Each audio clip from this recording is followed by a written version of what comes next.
Hi all, welcome to Competitive Cracker.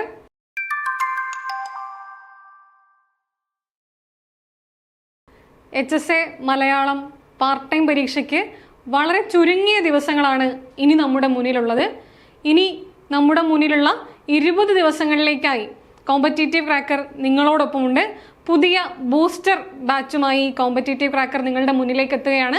Syllabus എല്ലാവർക്കും അറിയുന്ന syllabus തന്നെയാണില്ലേ? Part time Malayalam HSAയുമായി ബന്ധപ്പെട്ട് നമുക്കെല്ലാവർക്കും സുപരിചിതമായ പൊതുവിൽ മലയാളം പരീക്ഷകൾക്കൊക്കെയും ചോദിച്ചു കാണാറുള്ള സിലബസ് തന്നെയാണ് നമ്മുടെ മുന്നിലുള്ളത്. മലയാള കവിത, പ്രാചീന കവിത മുതൽ സമകാലിക കവിത വരെ ഉൾപ്പെടുന്ന അതിവിപുലമായ ആദ്യത്തെ യൂണിറ്റ് നമ്മൾ കാണുന്നുണ്ട് അല്ലേ? എന്തൊക്കെയാണ് അതിനകത്ത് നമ്മൾ ഏറ്റവും കൂടുതൽ പ്രാധാന്യം കൊടുത്തു പഠിക്കേണ്ടത്? പാട്ടുപ്രസ്ഥാനവും അതുമായി ബന്ധപ്പെട്ട കൃതികളും അല്ലെ? പാട്ടുപ്രസ്ഥാനവും അതുമായി ബന്ധപ്പെട്ട കൃതികളും, പിന്നെയോ മണിപ്രവാള പ്രസ്ഥാനവും അതുമായി ബന്ധപ്പെട്ട കൃതികളും അതിന്റെ ലക്ഷണ വ്യവസ്ഥയും ഒക്കെ നമുക്ക് വിശദമായി പഠിക്കേണ്ടതുണ്ട്. ഗാഥ, കിളിപ്പാട്ട്, കീർത്തനങ്ങൾ, വഞ്ചിപ്പാട്ട് മുതലായ ഭാഗങ്ങളും ഒന്നാമത്തെ യൂണിറ്റിൽ തന്നെ വരുന്നുണ്ട്. ഇത് മാത്രമല്ല, കാൽപ്പനികതയിൽ 20-ാം നൂറ്റാണ്ടിന് ശേഷം മലയാള കവിതയ്ക്കകത്ത് സംഭവിക്കുന്ന ഭാവുകത്വ പരിണാമങ്ങളെ ഓരോ കവികളിലൂടെയും സവിസ്തരം പഠിക്കുന്നതിന് വേണ്ടി സിലബസ് നമ്മളോട് ആവശ്യപ്പെടുന്നുണ്ട്. ഏറ്റവും പുതിയ ഉത്തരാധുനിക ഘട്ടത്തിൽ എത്തി നിൽക്കുമ്പോൾ ഉണ്ടാകുന്ന കവിതയുടെ ഭാവുകത്വം വരെ, അതിനകത്ത് ഏറ്റവും പുതുതായി എഴുതിക്കൊണ്ടിരിക്കുന്ന എഴുത്തുകാരെ വരെ ഒന്നാമത്തെ യൂണിറ്റ് നമ്മളോട് പഠിക്കാൻ വേണ്ടിയിട്ട് ആവശ്യപ്പെടുന്നുണ്ട്. രണ്ടാമത്തെ യൂണിറ്റിലേക്ക് കടക്കുമ്പോൾ എന്താണ്? മലയാള നോവലും ചെറുകഥയും എന്ന ഭാഗം, ആദ്യകാല കൃതികൾ മുതൽ സമകാലിക കൃതികൾ വരെ, നോവൽ സാഹിത്യത്തിന്റെ പ്രാരംഭം മുതൽ ഏറ്റവും പുതിയ സമകാല ഘട്ടം വരെ, ചെറുകഥാ സാഹിത്യത്തിന്റെ പ്രാരംഭം മുതൽ ഏറ്റവും പുതിയ സമകാല ഉത്തരാധുനിക ഭാവുകത്വം വരെയുള്ള ചരിത്രത്തെ നമ്മൾ വിശദമായി അറിഞ്ഞിരിക്കണം. ഇതൊക്കെ നമ്മുടെ സിലബസ് നമ്മളോട് ആവശ്യപ്പെടുന്നുണ്ട്. എന്താണ് മൂന്നാമത്തെ യൂണിറ്റ് നമ്മളോട് ആവശ്യപ്പെടുന്നത്?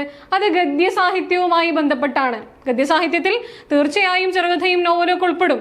അതിൽ നിന്ന് വിഭിന്നങ്ങളായിട്ടുള്ള അല്ലെ, ആത്മകഥ പോലെ, ജീവചരിത്രം പോലെ, സഞ്ചാര സാഹിത്യം പോലെ, വൈജ്ഞാനിക സാഹിത്യം പോലെയുള്ള ജീവചരിത്ര കൃതികളെ, അവയുടെ രചയിതാക്കളെ, ഏറ്റവും പ്രധാനപ്പെട്ട കൃതികളുടെ സവിശേഷതകളെ ഒക്കെയും നമ്മൾ വിശദമായി അറിയേണ്ടതുണ്ട് അല്ലെ? ചിലപ്പോൾ നമ്മളോട് ചോദ്യം ചോദിച്ചേക്കാം, ജീവിത സമരം എന്ന ആത്മകഥ രചിച്ചതാരെന്ന് നമ്മളോട് ചോദിച്ചേക്കാം. അപ്പൊ ഈ ഒരു ഭാഗവുമായി ബന്ധപ്പെട്ട് ഇത്തരത്തിലുള്ള ചോദ്യങ്ങൾ, ചോദ്യ സാധ്യതകൾ നമ്മുടെ മുന്നിലുണ്ട്. അത് നമ്മുടെ മൂന്നാമത്തെ യൂണിറ്റ് ആണ്.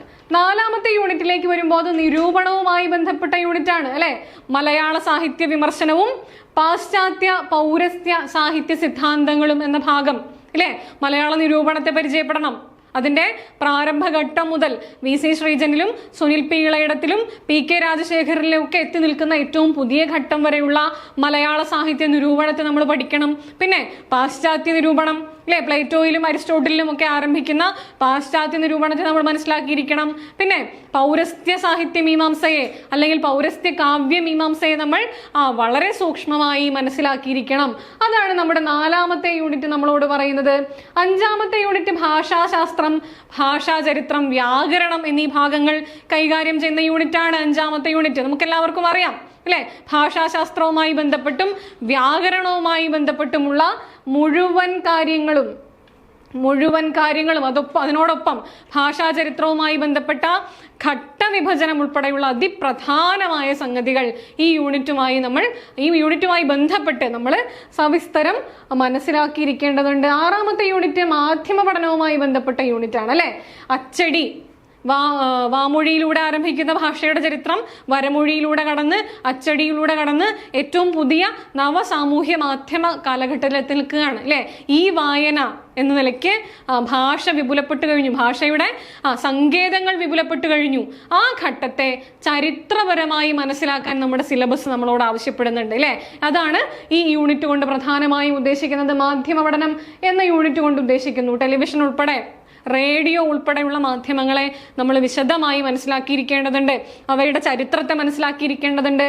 അടുത്ത യൂണിറ്റ് ദൃശ്യകലയുമായി ബന്ധപ്പെട്ട യൂണിറ്റ് ആണ് അല്ലെ? ആട്ടക്കഥ, തുള്ളൽ, നാടകം, താരതമ്യേന ഏറ്റവും പുതിയ രൂപമായിട്ടുള്ള സിനിമ. താരതമ്യേന എന്ന് പറയുന്നതിന് കാരണം എന്താ? സിനിമ ഈ കലാരൂപങ്ങൾക്കൊക്കെയും ശേഷം പിറവികൊണ്ട കലാരൂപമായതുകൊണ്ടാണ്.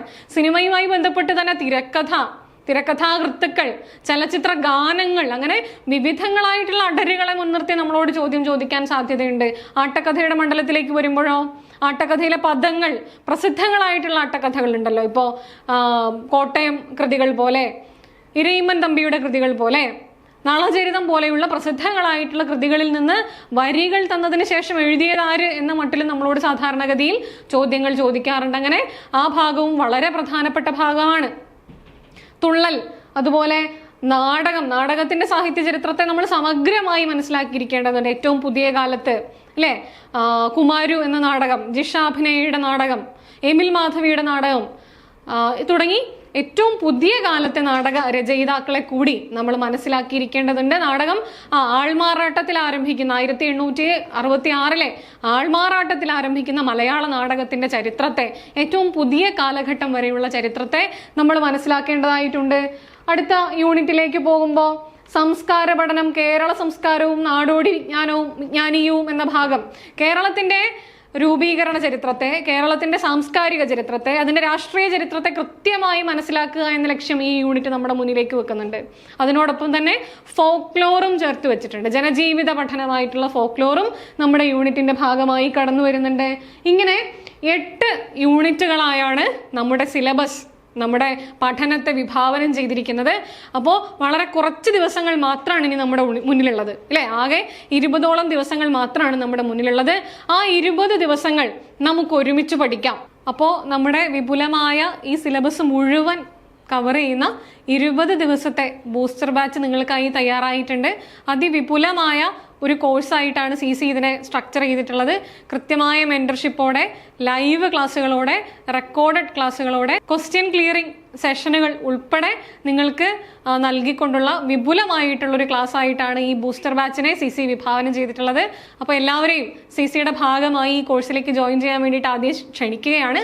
പിന്നെ ഒരു കാര്യം കൂടി സൂചിപ്പിക്കാനുള്ളത്, നിങ്ങളിവിടെ കാണുന്നത് കഴിഞ്ഞ കാലങ്ങളിൽ CCയോടൊപ്പം നടന്ന് കോമ്പറ്റീറ്റീവ് ക്രാക്കറിന്റെ ഭാഗമായി HSA റാങ്ക് പട്ടികയിൽ മുൻനിരയിലെത്തിയ നമ്മുടെ പ്രിയപ്പെട്ട സുഹൃത്തുക്കളെയാണ്. വരുന്ന HSAയുടെ റാങ്ക് ലിസ്റ്റിൽ ഇടം നേടുന്നതിനായി എത്രയും വേഗം CCയുടെ ബൂസ്റ്റർ ബാച്ചിൽ ജോയിൻ ചെയ്യുന്നതിന് എല്ലാവരെയും ഒരിക്കൽ കൂടി ക്ഷണിക്കുകയാണ്.